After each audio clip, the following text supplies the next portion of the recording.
I took a step back and I kind of internalized that a little bit. And I realized that I am too hard on myself. And sometimes being hard on yourself can really tear you down to the point where your self-worth becomes really diminished and your self-esteem becomes diminished. And I think that's very unfortunate. And I just wanted to kind of make this podcast to shed some light on these issues that people have so that you can be more keen to see that in others and help them see the positives.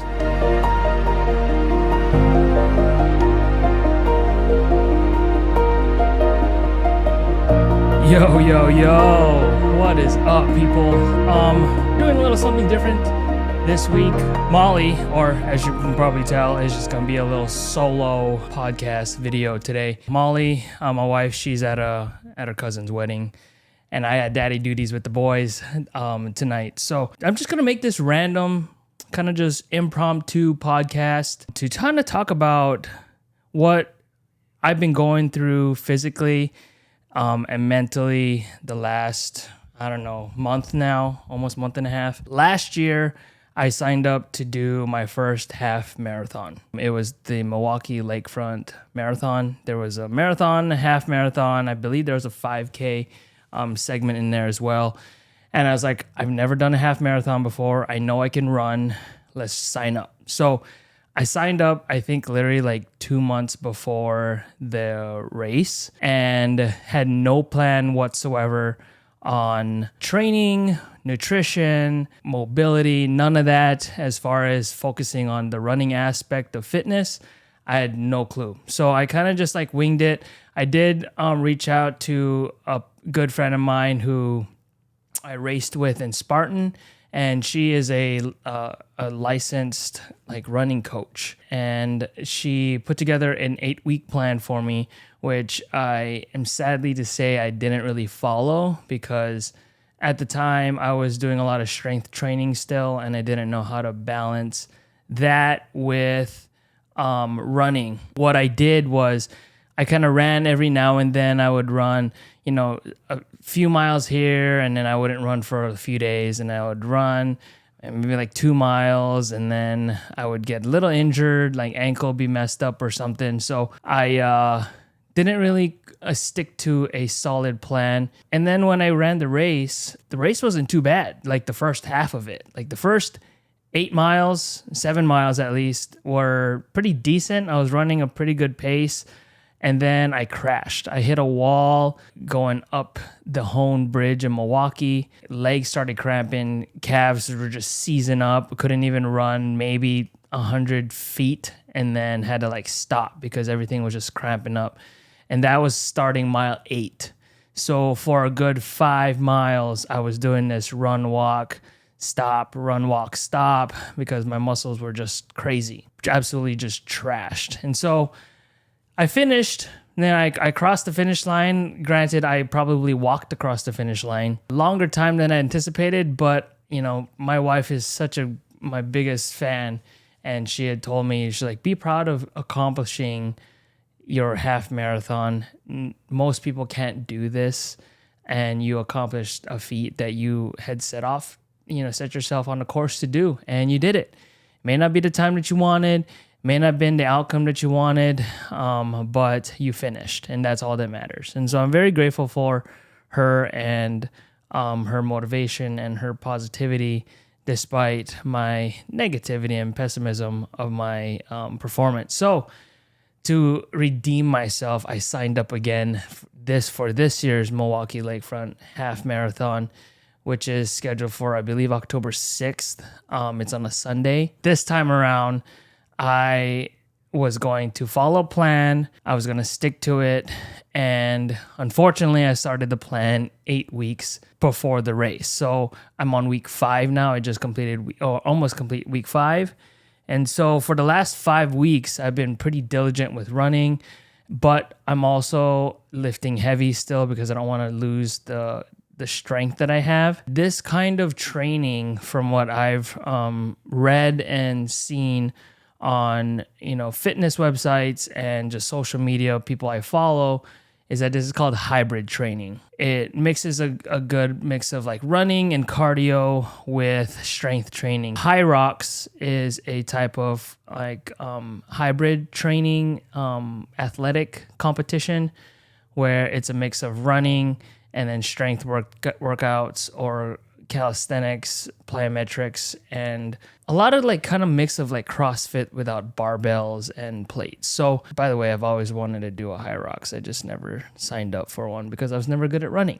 The last 5 weeks I've been diligent at running. My wife and we run together with our boys. I invested in a Thule jogging stroller. It is a pretty good workout. It's something that I got my wife to do now, and she's running. And she's, fingers crossed, enjoying it. She ran today on her own.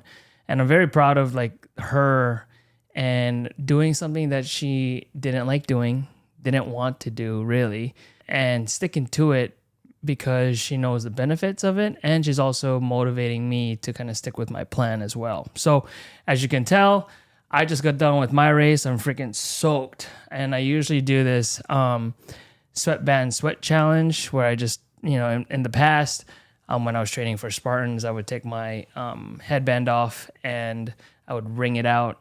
I would record it. It's probably really gross for most people to watch, but I always got a kick out of it because, hard work. I'm a sweater anyways. I can go run half a mile and I'd be sweating like a dog. So I just finished. Tonight's workout was a 800 meter repeats, which, oh my gosh, like I was supposed to run between a 6.5 and a 7.5 mile per hour pace for 800 meter repeats times 4. I was kind of consistent with like the 7 miles an hour. I was dying.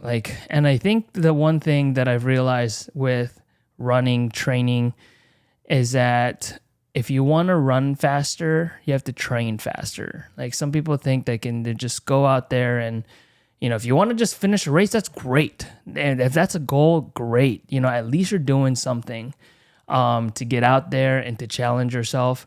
I want to get, my personal goals is I want to run faster than I've run in the past. And I want to sustain that. I want to have that endurance to go longer distances at a faster pace. Now, I don't remember what my fastest 5K was. I think my fastest 5K was, things like 21 minutes, I think, and it was a trail 5K. I was booking it. I was feeling good during that race, but I've never been able to repeat that because of how fast that pace is. And I've put on some weight since I've done Spartans. Moving a lot heavier weight is harder on my joints. I'm kind of grateful that I've been able to sustain my fitness despite the fact that I have gained weight. Today's workout was pretty daunting when I looked at it on the Runna app. I'm just going to shout out Runna. Hopefully I can get sponsored for using your app. But Runna, Runna, really good running app. It is a subscription app, and so you have to pay to get some of the features, but it's really great because you can put in the race you're doing, and Runna will automatically put together a plan for you based on what your goals are. Whether you want to run faster, if you want to just endurance train for that race, or if you just want to set a goal to, I want to run a 5K by this date. The Runna app, it's so cool that they'll put together a workout plan for you, a training plan. And what's cool about it is that you can pick the days you want to run, right? So I picked Tuesday, Wednesday, and I believe Friday, and then Sunday's my long runs, just so I can kind of space it out during the week when we are either strength training in the morning or trying to manage our boys and want to run after we put the boys to bed. And I think that's the one thing that I'm going to have Molly kind of jump in on a podcast one time, is to kind of just talk about our routine and how we've worked running into our daily lives. One of the things that we had a conversation about was that as our kids get older, we definitely want to spend the time with them and eat dinner with them when they get off of school. And what we've done in the past is, because I get off at around 5 o'clock, I don't usually get home until like 5:30, 5:45. and my wife would have picked up the boys and started feeding them already. And when I get home, we hang out for a little bit, and then we go down to the basement and we work out for about 45 minutes. And so we haven't been able to sit down and have a meal with them until we started running, because then we can afford ourselves. Oh, and then we also had set a goal to work out in the morning. And so we free up that time when I get home to hang out with the boys, to eat, and then maybe go for a walk because we have a new jogging stroller, or we go for a run with the boys in the jogging stroller. And so it's been really nice to kind of spend that time with the boys. Now, granted, some days when we don't work out in the morning, we do go down to the basement when I get home and work out. The boys would have already eaten anyways, but it's just nice to kind of have them be part of our fitness journey. And my fitness journey is different than Molly's, and I'll have her share her side one of these days in one of these podcasts. I think the reason why I wanted to make this podcast is because I want to bring to light some of the issues and some of the problems that some people face in their lives that is and can be debilitating. I believe, and I haven't been diagnosed with it, but I'm pretty sure that I have a little bit of anxiety, potentially a little bit of hyper awareness of things, not so much like attention deficit disorder, but I'm just very hypersensitive to certain things. I'm very OCD, and I do have body dysmorphia. And if you don't know what body dysmorphia is, it's the false reality that you have and not happy with the way you look or the way your body is and presents. And it causes you to have these emotional swings of wanting to change that so dramatically, and that can come in the form of not eating, that can come in the form of body shaming yourself, that can come in emotional distress. And I just want to share a personal experience that I literally just had last night that was just eye-opening and just kind of brought to the forefront how severe some of these issues that people face, including myself, can get. So last night I was preparing my suit and clothes for a meeting that I had today with an association I'm a part of. And in looking through my closet, I don't have very many dress clothes because of the fact that I've gained weight since I've had suits and dress shirts and dress pants and slacks. So I've donated them, and I haven't bought any new ones since then. And this was probably a good couple years now. So I was going through some stuff that I have, some suits, some dress shirts. I think I only have one dress shirt. I tried on my wedding suit and nothing was fitting. Everything was so tight. And I didn't realize that I didn't have just a reserve dress shirt. And the meeting that I had to go to today was business, dress attire. I was trying to piece together these short sleeve button ups that I have, but it didn't work with the suit coat because it didn't look cohesive.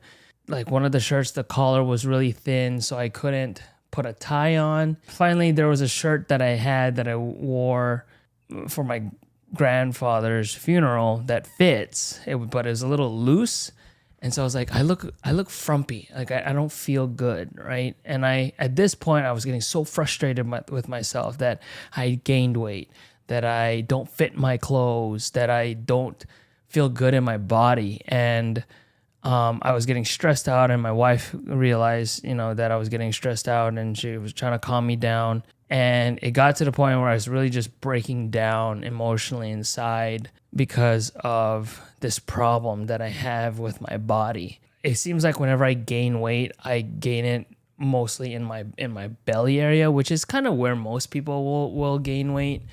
Shirts were just pulling right in the belly area. I've gotten stronger and a little bit wider in my chest and my shoulders, My legs are a lot wider as well, thicker. And so nothing fits right. And with my body type, it's hard to fit into like a small or a medium. There's no in between there, which I think is where I fall sometimes. My thighs are thicker, so I had to find a brand of pants that cater to people who weight lift and people who are a little bit thicker in the bottoms. As I was kind of like going through the evening, I was just, kind of really getting upset at myself. Like, why did I let myself get away from my fitness and just my body? Why did I cheat on eating? Why did I gain all this weight? I was feeling guilty for a lot of things. I went to bed really upset. And I was also upset at the fact that I didn't hold myself accountable for these things. Could that be the body dysmorphia talking? Could that be the anxiety talking? Could that be my hypersensitivity to wanting to be perfect? And when I say perfect, I mean that very loosely, right? Because I don't know, like everybody's concept of perfect is different. I could look at a bodybuilder who is a triangular shaped body, and I wouldn't consider that perfect to me, right? Like, women will look at their bodies and they don't probably think the Barbie figure is perfect. They may think something else is perfect, so it's so abstract when you think about perfect. But my perfect, I'm far from it. And that's where that body dysmorphia issue comes into play, because I then set off on this mind game as I was trying to go to sleep of, okay, I'm going to work out twice a day. I'm not going to eat in the morning. I'm not going to cheat on my meals. I'm going to go on a water diet. Like, I was thinking of all these extremes of things that I needed to do to get to my ideal perfect body, or start again to achieve that. And then I realized that things don't happen overnight. You're going to have good days, you're going to have bad days. What really matters is starting, right? I'm starting to have this conversation internally, which is good. My emotions are all fired up. It literally is just taking that next step and putting yourself on the pedestal to succeed despite whatever's going on in your life emotionally to achieve that goal. And it didn't click to me until I put on my suit this morning and I was about to walk out the door, and my wife pulled me back and said, "Hey, I just want you to know, I know that you don't feel good about the way you look, but you're handsome. You look great in that suit. That suit just fits you perfectly today. Go rock your meeting." And so I took a step back and I kind of internalized that a little bit. And I realized that I am too hard on myself. And sometimes being hard on yourself can really tear you down to the point where your self-worth becomes really diminished and your self-esteem becomes diminished. And I think that's very unfortunate. And I just wanted to kind of make this podcast to shed some light on these issues that people have so that you can be more keen to see that in others and help them see the positives. I think I grew up, I would probably say I don't take compliments very well. I hate compliments. If somebody compliments me, I don't know what to do with it, which is a common problem I've heard from people. It's not boastful, it's not prideful to enjoy comments. I think people can graciously accept comments in a humbling way. I don't like it. If you compliment me, I don't know what to do. I'm gonna thank you for it, but then I don't know what to do. I don't know how to internalize it. I don't know how to use it and humble myself for it. I don't know how to listen and add that to my tank of I'm appreciated, I'm loved. I don't know what to do with it. And to this day, I struggle with that because I don't know that I deserve those compliments. Time and time again, my wife, my friends, my family have told me that I am well deserving of compliments because I work hard. But I've also was raised to work, put your head down, go to work hard, and let your actions show the kind of person you are. You don't need to boast about the things that you've accomplished. Let your success speak for itself. I still lived that to this day to some extent. I'm learning how to accept compliments more. I just feel that I could always be better. And I don't think that necessarily is a bad thing, to always want to be better. Now, if it debilitates you mentally and emotionally, that's when it becomes a problem. And that's where I kind of hit a wall yesterday with it. With all this being said, I think the underlying theme of what I'm trying to get at is there are mental issues that people have that you may not know. There are self-esteem problems. There may be emotional problems, some turmoils mentally that people face that you may not know of until some unfortunate event happens, or that person finally breaks down, shows emotion of distress, and then you can step in. I think it is really important to reach out to your friends and your family and just say, hey, how's it going? What's life been like? Is there anything I can do for you? A simple question like that can elevate somebody's emotions and maybe just allow them to just open up a little bit to you and maybe ask you for help. Again, with all that being said, I think the issues that people have can be made light by just asking those simple questions. Hey, how are you? How's life? What can I do for you? And I ask that to all of you, and I invite you all and challenge you to reach out to just one friend a week and just ask those simple questions. You never know what they're going through, that they may need just that little bit of help to carry that yoke and that burden that they're experiencing. So wow, that got dark and heavy really quick. Moral of the story, I'm training for a half marathon again. It's been a great 5 weeks.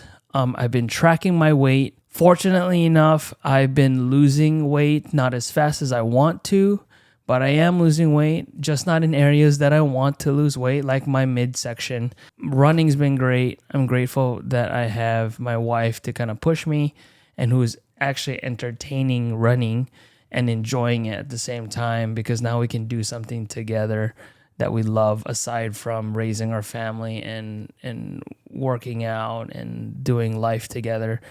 It's just another aspect of us to connect and be a couple. I'm going to work on myself.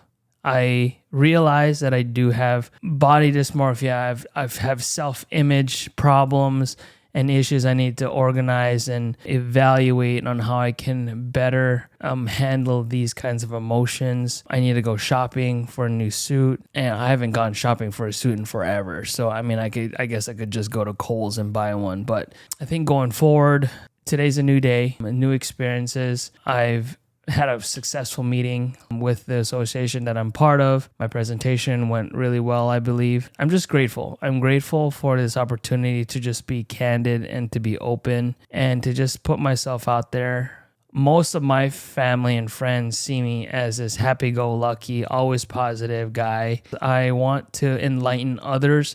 I want others to feel the positive energy that I can exude. I want to let people feel loved, feel appreciated. I will always advocate and help others first. That is what's been going on in my life in the last month and a half, and even longer. We haven't made a podcast in a while. That was deep. That was heavy. But I hope that there were some little nuggets you can kind of take away from that.